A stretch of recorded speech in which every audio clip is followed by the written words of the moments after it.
আল্লাহু আকবার, আল্লাহু আকবার, আল্লাহু আকবার, আল্লাহু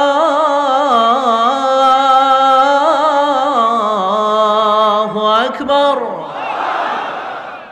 আল্লাহর দয়া কত বেশি খেয়াল করেন। এখানে এমনও যুবক বসে আছে যার মোবাইল ফোনটা বের করে যদি আমি চেক করি, তার গ্যালারি চেক করি, এমনও যুবক খুঁজে পাওয়া যাবে যার মোবাইল ফোনের লকটা খুললে অনেক নারীর উলঙ্গ ভিডিও ছবি খুঁজে পাওয়া যাবে। এখানে হাজারো মেয়ে এসেছে, আমি দেখেছি আমার গাড়ির গ্লাস থেকে। আমি দেখলাম যুবকরা যেমন এসেছে, মায়েরা বোনেরাও তেমন এসেছে। আজকের এই মাহফিলে এমন মেয়েও এসেছে যেই মেয়ে গত শুক্রবারে রাজশাহী তার বয়ফ্রেন্ডের সঙ্গে প্রেম করে বাসায় এসেছে। কিন্তু খেয়াল করেন, আমরা এত পাপে আছি, এত অন্যায়ে আছি। প্রতিদিন এই জমিনটা আল্লাহকে বলে, আল্লাহ আমাকে একটা পারমিশন দাও, এই জমিনটা ধসে যাবে। সব গুনাহগার বান্দাগুলো জমিনের নিচে ধসে শেষ হয়ে যাবে। আকাশটা পারমিশন চায়, আল্লাহ একবার পারমিশন দাও, আকাশটা ভেঙে পড়বে, সব গুনাহগার গুলোকে চাপ দিয়ে মেরে ফেলবো।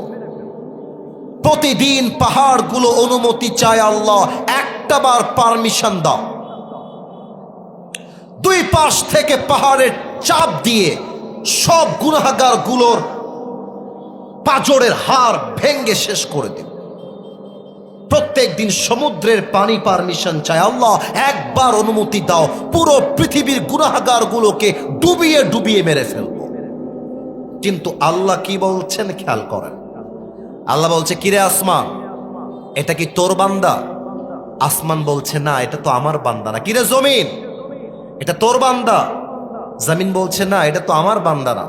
কিরে সমুদ্র, এসব কি তোর বান্দা? বলছে না। তাহলে এগুলো কার বান্দা? বলছে আল্লাহ তোমার বান্দা।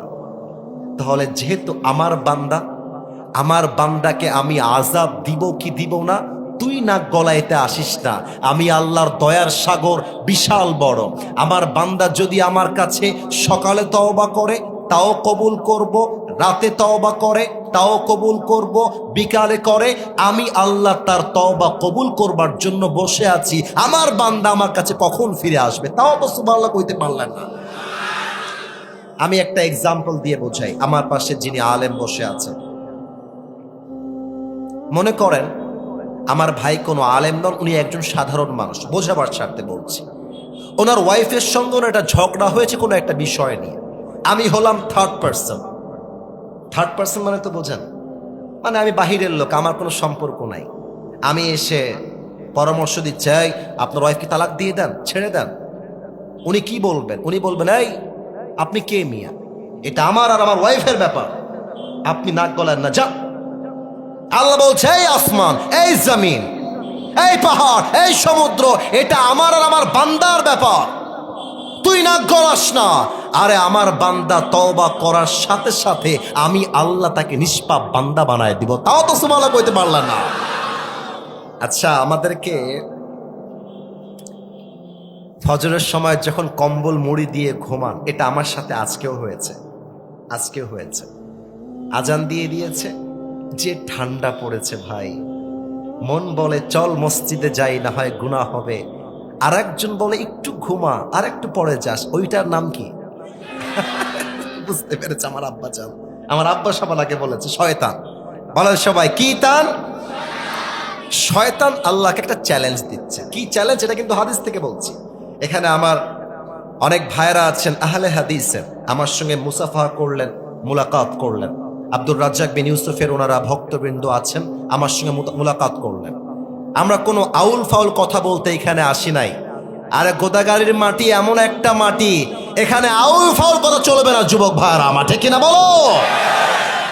শয়তান আল্লাহকে চ্যালেঞ্জ দিয়ে বলছে, আল্লাহ তুমি যে জান্নাতটা বানিয়েছো, এই জান্নাতের কোনো মানে নাই। আল্লাহ বলছে, কেন রে, জান্নাতের কোনো মানে নাই মানে কি? শয়তান বলছে, আমি তোমার কোনো বান্দাকে জান্নাতে আসতেই দিব না। কেন? তুই কি করবি? শয়তান বলছে আমি তোমার বান্দাকে সামনে থেকে ধোঁকা দিব, পেছন থেকে ধোঁকা দিব, ডান দিক থেকে ধোঁকা দিব, বাম দিক থেকে ধোঁকা দিব, ও জান্নাতের আশেপাশে ভিড়তেই পারবে না। আল্লাহ বলছে আচ্ছা তাই করবি, আচ্ছা ঠিক আছে, চ্যালেঞ্জ ইজ অ্যাকসেপ্টেড, তোর চ্যালেঞ্জ আমি আল্লাহ গ্রহণ করলাম। তবে শোন, তুই আমার বান্দাকে ওয়াসওয়াসা দিবি গুনাহ করবার জন্য। আমার বান্দা যতক্ষণ পর্যন্ত গুনাহটা না করবে আমি আল্লাহ রাব্বুল আলামিন তার গুনাহটা লিখব না, যখন করা হয়ে যাবে তখন লিখব। কিন্তু আমার বান্দা যদি কোনো ভালো কাজ করার নিয়ত করে, মনে করেন আজ হলো জুমার রাত, আজকে হচ্ছে বৃহস্পতিবার, আপনি নিয়ত করলেন ফজরের নামাজের পূর্বে আমি উঠে তাহাজ্জুদটা পড়ব, জাস্ট নিয়ত করলেন, আমলটা করে নাই। আল্লাহ বলছে আমার বান্দা যদি কোনো নিয়ত করে, আমলটা করার আগে নিয়ত যে করেছে আমি আল্লাহ রাব্বুল আলামিন সাথে সাথে ওই সওয়াবটা তার আমলনামায় লিখে দিব। এত আস্তে যে সুবহানাল্লাহ পড়বেন আমি আশা রাখি নাই। আর একবার পড়েন না সবাই সুবহানাল্লাহ। তার মানে দুইটা নিয়ম বুঝতে হবে। গুনাহের ক্ষেত্রে নিয়ম হচ্ছে যতক্ষণ আপনি গুনাহটা না করবেন গুনাহটা লিখিত হবে না। আর সওয়াবের ক্ষেত্রে নিয়ম হচ্ছে আপনি যে নিয়তটা করলেন, কাজ কিন্তু করতে পারেন নাই, এই যে নিয়তটা করলেন, আল্লাহ বলছেন আমার বান্দার নিয়তের জন্য আমি আল্লাহ তার আমলনামায় ওই বান্দার সওয়াবটা লিখে দিব। সুবহানাল্লাহ পড়বেন না আপনারা? এবার আসুন 3 নাম্বার হাদিসে ফিরে যাই। এখানে হয়তোবা সব মিলায় 1000 লোক হবেন। আচ্ছা, এই যে পুরো গোদাগাড়ি একটা উপজেলা, এখানে ওভারঅল মনে করেন কথার কথা 50,000 মানুষ আছে। এবার মুরব্বী এবং যুবকদের উত্তর দেওয়ার পালা। কত হাজার মানুষ আছে? না, যুবকরা কথা কয় নাই, ওরা কথা বললে মাটি থরথর করে কাঁপবে। বলেন সবাই কত হাজার? 50,000। তো আল্লাহ তাআলা যদি চায় যে গোদাগাড়িকে আযাব দিয়ে ধ্বংস করে দিবে, পুরো গোদাগাড়িটা ধূলিসাৎ হয়ে যাবে, আল্লাহর রাসূল বলছেন কোন একটা জাতিকে, কোন একটা কওমকে আল্লাহ তাআলা আযাব দেওয়ার পূর্ব মুহূর্তে আরেকবার ঘুরে তাকায়। একটা বান্দা যদি জিকির করে বলে আল্লাহু আকবার, একটা বান্দা যদি কোরআনটা তেলাওয়াত করে, একটা বান্দা যদি সেজদায় পড়ে থাকে, আল্লাহ ওই একটা বান্দার জন্য পুরো কওমের আযাবটাকে থামায় দেয়। তাও তো সুবহানাল্লাহ কইতে পারলেন না। এবার একটা ঘটনা বলছি, যে ঘটনার রেফারেন্সটা আগে বলে দিই। এটা হচ্ছে বনি ইসরাঈলের রেওয়ায়াত। বনি ইসরাঈলের রেওয়ায়াতের ক্ষেত্রে আল্লাহ রাসূল বলেছেন তোমরা বর্ণনা করবা মানুষকে আখিরাত স্মরণ করবার স্বার্থে, এতে কোনো গুনাহ নেই, এটা বলা কোনো নাজায়েজ কিছু নয়। একজন যুবক ছিল যার নাম হচ্ছে কিফিল। দেখা যাক আপনার নামটা বুঝতে পারলেন কিনা। নাম হচ্ছে কিফিল। বলেন সবাই কি নাম? তোমরা কথা বলো না কেন? আপনারা কথা বলেন না কেন? বলেন নাম হচ্ছে কিফিল। নাম কি? এই যুবক প্রত্যেক দিন নতুন নতুন মেয়ের সাথে জেনা করত, ব্যভিচার করত, শারীরিক সম্পর্কে জড়াত। একদিন এই যুবকটা একজন মেয়েকে নিয়ে আসছে তার বাসায় জেনা করবার জন্য। চশমাটা খুলছি, খেয়াল করবেন আমার চোখের দিকে। মেয়েটা কিফিলের খাটে বসে আসছে, বর্ণনায় আসছে মেয়েটা কিফিলের খাটে বসে বসে 2 চোখের পানি ছেড়ে কান্না করতেছে। তো কিফিল দেখছে ওর চোখ দিয়ে পানি পড়ছে। কিফিল বলছে মা লাকিয়া উখতি, হে বোন তোমার কি হয়েছে, তোমার চোখে পানি কেন? মেয়েটা বলছে কিফিল আমি কোনো পতিতা নই, আমি কোনো প্রস্টিটিউট নই, আমার দেহে আজ অব্দি কোনো পুরুষ হারাম ভাবে টাচ পর্যন্ত করতে পারে নাই, তুমি প্রথম পুরুষ যার বাসায় আমি এসেছি। তো কিফিল বলল তোমার মতো এত পবিত্র নারী এই পেশায় কেন নামলা? বলছে হে কিফিল আমার অভাব, আমার পারিবারিক অবস্থা আজকে আমাকে এখানে আসতে বাধ্য করেছে। আমি আসলে কোনো পতিতা নারী নই, অপবিত্রা নারী নই। এই কথা শোনার সঙ্গে সঙ্গে কিফিলের কলিজায় গিয়ে আঘাত করেছে। কিফিল বলছে, তোমার গায়ে আজ অব্দি কেউ টাচ করে নাই, ইজ দ্যাট ট্রু? তুমি কি সত্য বলছো? মেয়েটা বলছে, না আমি সত্য বলছি। কিফিল বলছে, যাও, আমি তোমাকে ওয়াদা দিলাম আমি কিফিল তোমার গায়ে একটা হারাম টাচ করব না। সুবহানাল্লাহ পড়বেন না আপনারা? তবে তোমার কাছে আমার একটা আবদার আছে। মেয়েটা বলছে, কি আবদার বলো? বলছে, তুমি একজন আল্লাহর খাঁটি বান্দি, তুমি একটু আল্লাহর কাছে দোয়া করবা আল্লাহ যেন আমাকে মাফ করে দেয়। এটা বলে মেয়েটা বের হয়ে গেছে। এবার কিফিল বসে বসে 2 রাকাত নামাজ পড়েছে, তওবার জন্য 2টি হাত তুলেছে, আল্লাহকে বলছে, আল্লাহ আমি আজ তোমার কাছে খাঁটি দিলে তওবা করলাম, আজ থেকে জেনা তো দূরের কথা, কোনো পাপের আশেপাশেও আমি কিফিল যাব না। আল্লাহ মাফ করো, আল্লাহ মাফ করো, আল্লাহ মাফ করো। একটা পর্যায়ে কিফিল সেজদায় লুটিয়ে গিয়েছে, আল্লাহকে বলছে, আল্লাহ যদি আমার তওবা কবুল হয়ে যায় তুমি আমাকে এখনই উঠায় নাও। আল্লাহ তওবা যদি কবুল হয়ে যায় এখনই উঠায় নাও। সঙ্গে সঙ্গে মালাকুল মউত তার সামনে চলে আসছে। কিফিল কালেমা পড়তে পড়তে আল্লাহর দরবারে ফিরে গিয়েছে। বানু ইসরাঈলের বর্ণনা। তার মানে বোঝা যায় কিফিলের মতো একজন যুবককে যদি আল্লাহ এত জেনা করার পরেও মাফ করতে পারে, এবার আপনাদের কাছে প্রশ্ন, ওই আল্লাহ কি এখনো নাই? আওয়াজটা আসতে পেলাম যে আল্লাহ কি নাই? ওই আল্লাহর দয়া কি নাই? ওই আল্লাহর মায়া কি নাই? অতএব আজ থেকে রবের ভরসায় আমরা তওবা করব এক রবের কাছে। বলেন সবাই, সেই রব কে? আল্লাহ আমার রব। আপনাদের পালা ছিল গাওয়ার, কিন্তু লজ্জা পেয়েছেন আমি জানি। আরেকবার, আল্লাহ আমার রব, দমে দমে তনু মনে তারি অনুভব, তোমার দুনিয়াতে আমি যেদিকে তাকাই অথই নেয়ামতে ডুবে আছি সবাই। পাখ পাখালির কণ্ঠে শুনি তাসবিহ কল রব, তাসবিহ কল রব, আল্লাহ আমার রব। আরে গান না মিয়া, আল্লাহ আমার রব, দমে দমে তনু মনে তারি অনুভব। রব কে ভাই?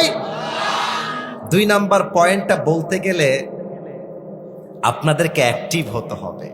আচ্ছা, একটা কথা আমি বলে ফেলি, আমি কিন্তু গরিব ঘরের ছেলে, এটা হুমায়ুন ভাই জানে। গরিব ঘর মানে হচ্ছে মধ্যবিত্ত পরিবারের ছেলে। এখানে অনেকে এমন আছেন না যার বাড়িটা টিনের বাড়ি? লজ্জা পাইছে, দেখছেন? এরকম লোক আছে না মিয়া? আরে মধ্যবিত্ত পরিবারের সন্তান হয়েছি বলে ভয়ের কোনো কারণ নেই, আফসোসের কারণ নেই, বরং মধ্যবিত্ত পরিবারের সন্তানরা একটা ব্র্যান্ড ছাড়া কিছুই হতে পারে না। আমরা ইতিহাস গড়ব, আমরা এই জাতিকে গড়ব, ইনশাআল্লাহ আগামীর পার্লামেন্টে গিয়ে আমরাই বক্তব্য রাখবো। এ কথা কেন বললাম জানেন? এই গোদাগাড়ি থেকেই আমাকে একজন মেসেজ দিয়েছিল, সে আত্মহত্যা করতে চায়। আমি নাম বলবো না, এখানে থাকতে পারে ছেলেটা। একটাই দুঃখ, হাসবেন না, দুঃখটা শুনলে হাসতে পারেন তাই বললাম, আগে হাসবেন না। কোন একজন মেয়েকে পছন্দ করত, তো ওর বাপ এর সঙ্গে বিয়ে দেয় নাই, এই ছেলে গরিব বলে আরেক জায়গায় মেয়েকে বিয়ে দিয়ে দিয়েছে। আমি কবে আবার এই মাহফিলে আসবো, 26 সালে আমার গোদাগাড়িতে আর মাহফিল রাখা নাই, বলে দিয়ে যাই, তোমাকে যদি কোনো মেয়ে ছেড়ে চলে যায় তোমার তো পরোয়ার টাইম নাই। আরে কোনো মেয়ে যদি আমাকে ছেড়ে একটা বিয়ে করতে পারে ওর জন্য একটা বিয়ে জায়েজ, আমি মরদ মানুষ, আমার জন্য 4টা বিয়ে জায়েজ। আরে তুমি যদি আমাকে ছ্যাঁকা দিয়ে ব্যাখ্যা করতে পারো, আই ডোন্ট কেয়ার। আরে আমি তো আমার জীবনে এমন জায়গায় পৌঁছাতে চাই, তোমার মতো কয়েক লাখ মেয়ে আমার পেছনে বিয়ের জন্য লাইন ধরে দাঁড়িয়ে যাবে। বিপদ আপদ কষ্টে যেই বান্দা আল্লাহর দয়া বিশ্বাস করতে পারে তার সঙ্গে কি হয়, আমার একটা কবিতা মনে পড়ে গেছে, আল্লামা ইকবাল রহমতুল্লাহি আলাইহির লেখা কবিতা। যদিও বা কবিতা উর্দু ভাষায় হবে, তবে আমার বিশ্বাস এখানে এমন কেউ নেই যে আমার কথার অর্থ বুঝতে পারবে না। আমি জাস্ট আল্লাহর দয়া বোঝাবার জন্য একটা উর্দু কবিতা বলতে চাই। যদি আপনারা অর্থটা বোঝেন, আমার কথার মাঝে ঠিক বলতে ভুলে যাবেন না। এটা তাকবীর দেন, নারে তাকবীর। দেখা যাক গোদাগাড়িবাসী আমার কবিতার অর্থ বুঝতে পারে কিনা, আপনাদের ঠিক বেছে কি বলবে আপনারা বুঝতে পারলেন কিনা। আল্লামা ইকবাল লিখেছেন,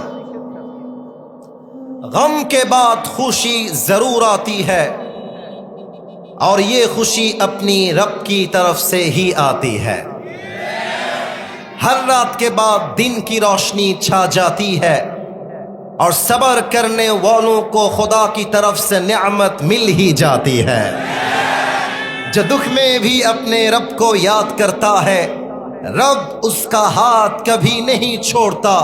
जो दुनिया से कुछ ना कहे बस अपनी रब से कहता है, उसकी दुआओं का जवाब हमेशा खामोशी में आता है।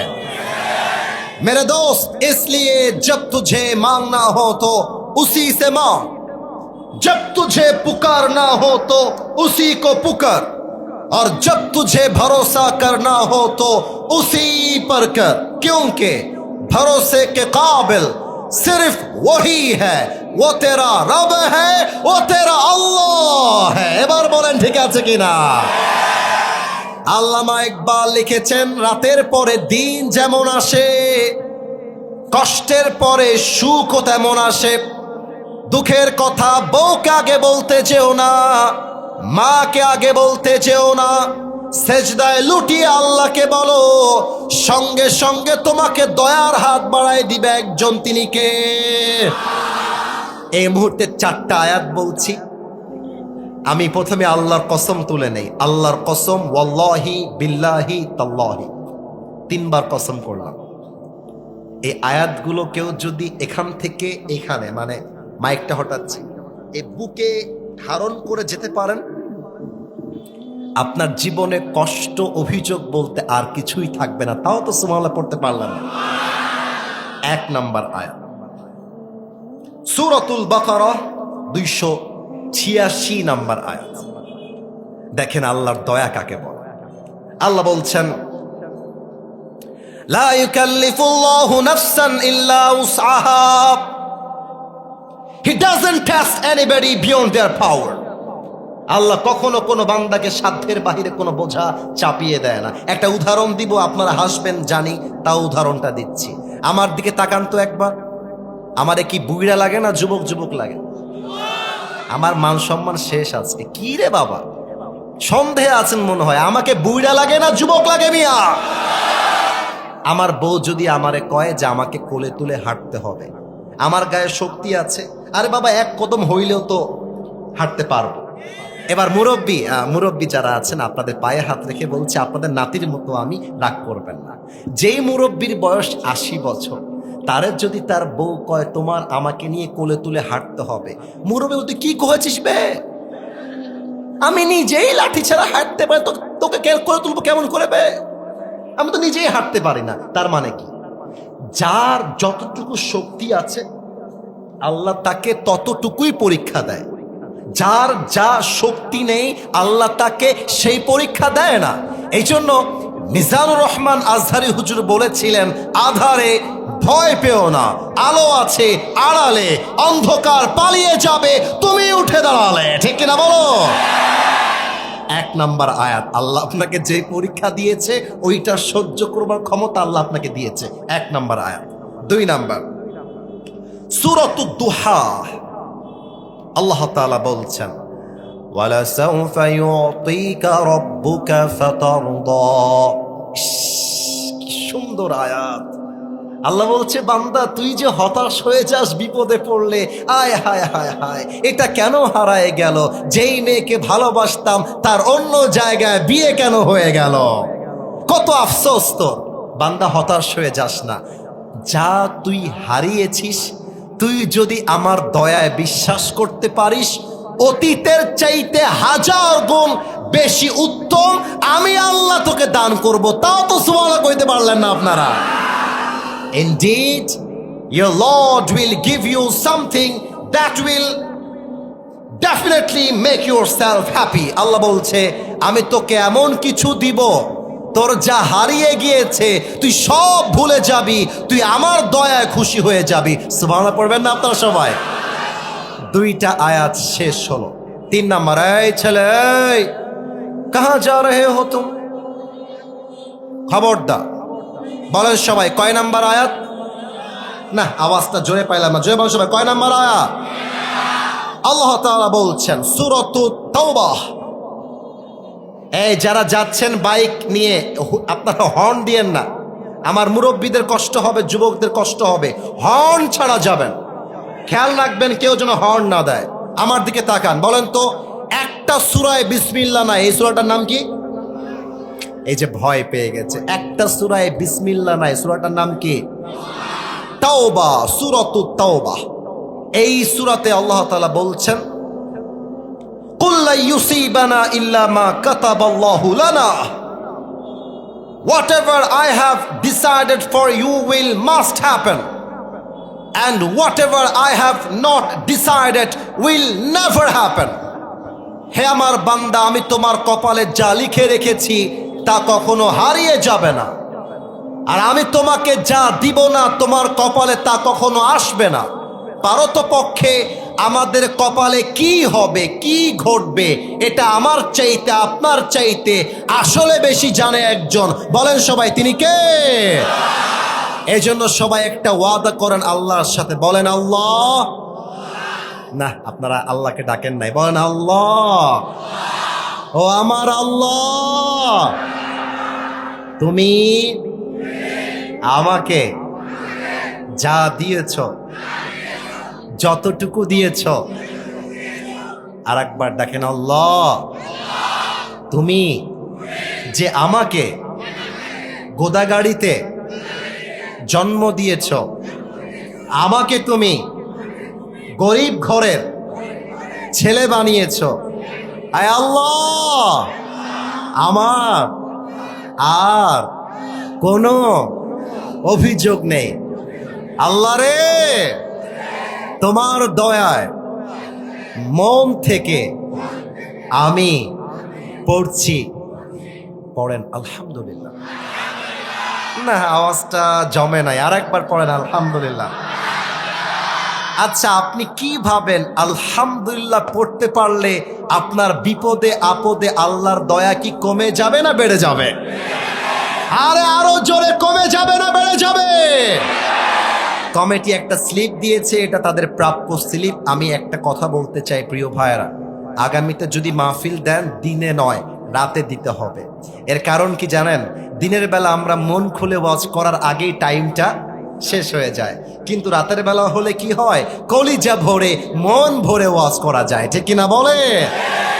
একটু সবাই হাত তোলেন তো, সবাই সবাই, মাশাআল্লাহ মাশাআল্লাহ, কেউ যেন বাদ না যায়। ঠিক আছে, হাতটা এবার আমার দিকে তাকান, হালকা এভাবে নিচু করেন সবাই, এভাবে যেন আপনাদের হাতটা ব্যথা না হয়ে যায়। এবার আমাকে একটু ডাক দেন, বলেন আসিফ হুজুর। আরে ভাই জোরে কোন, আসিফ হুজুর।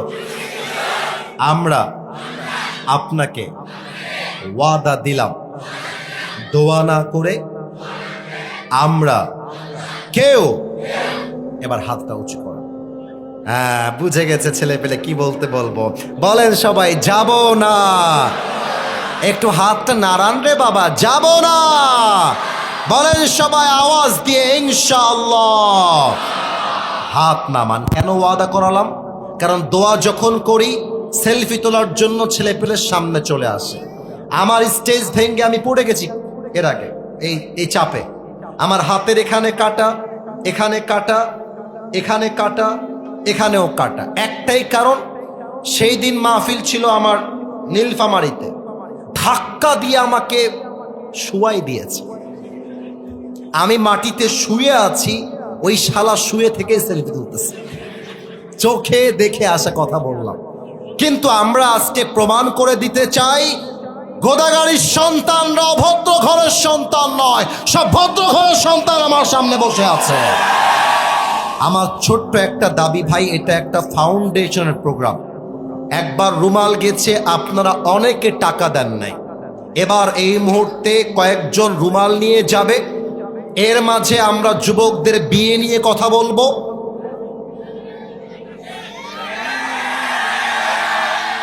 এর মাঝে যুবকদের বিয়ে নিয়ে কথা হবে এবং ওরা রুমাল নিয়ে ফিরে আসবে।